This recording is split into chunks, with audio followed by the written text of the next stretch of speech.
안녕하세요. 반갑습니다. 오늘도 하나님의 말씀으로 하루를 시작하는 모닝방에 오신 여러분들 주님의 이름으로 환영하고 축복합니다.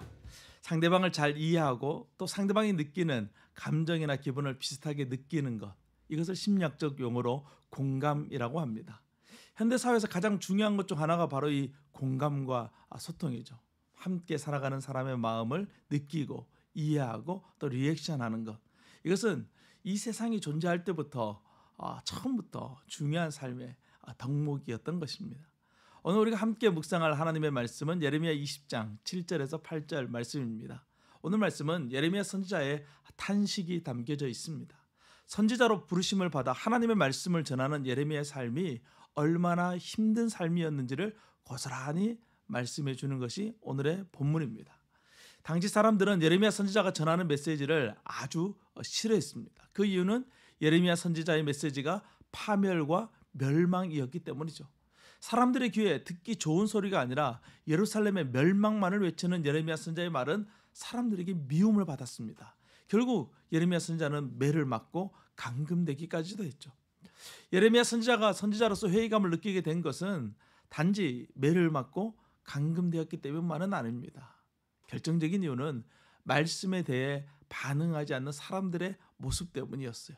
죄를 지적해도 여전히 죄를 짓고 심판을 말해도 여전히 죄를 짓고 꿈쩍도 하지 않는 사람들의 모습을 보면서 예레미야는 고통을 느꼈던 것이죠.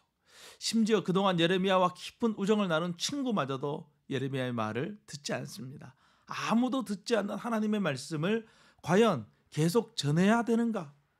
이것이 바로 사역자로서의 예레미야의 깊은 고민이었고 끊임없는 질문이었던 것이죠. 오늘날 이 시대는 하나님의 말씀을 듣지 않는 시대다라고 말합니다. 매일 미디어를 통해서 수많은 설교자의 말씀이 쏟아지고 유명 목회자의 설교를 찾아 들을 것 같지만 사실 그렇지 않아요. 더 정확하게 표현하면 듣고 싶은 것만 듣는 것이죠. 듣고 싶은 것만 듣는 것은 먹고 싶은 것만 먹는 것과 같아요. 결국 먹고 싶은 것만 먹어서 우리 육체가 균형이 깨어지고 병들게 되는 것처럼 우리의 영혼이 병들고 무기력해져서 영적인 능력을 상실해 버린 것이죠. 예레미야서와 같은 말씀을 묵상한다는 것 정말 힘든 일 아닙니까? 계속되는 심판과 저주의 메시지는 우리의 죄성과 부패를 계속 지적하고 있습니다. 마치 매일 야단을 맞는 것처럼 느껴져요. 이 긴 책망의 말씀을 통해서 우리는 우리 안에 있는 죄의 심각성을 깨닫고 회개하고 하나님께로 돌이키는 리액션을 해야 되지만 그러나 그것이 쉽지 않다는 것이죠. 말씀을 들었다면, 말씀에 순종했다면 우리가 속한 공동체는 이미 변화되고도 남았을 거예요.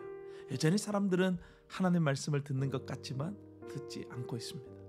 사랑하는 여러분, 겸손히 하나님의 말씀 앞에 나아가는 저와 여러분 되기를 소망합니다. 하나님이 저와 여러분에게 무엇을 말씀하시는지 들으려고 애를 쓰는 우리가 되기를 원합니다. 모닝방은 그렇게 하나님 앞에 나아가 그분의 음성을 듣기를 원하는 여러분들을 응원하고 돕기 위해서 만들어지고 있습니다.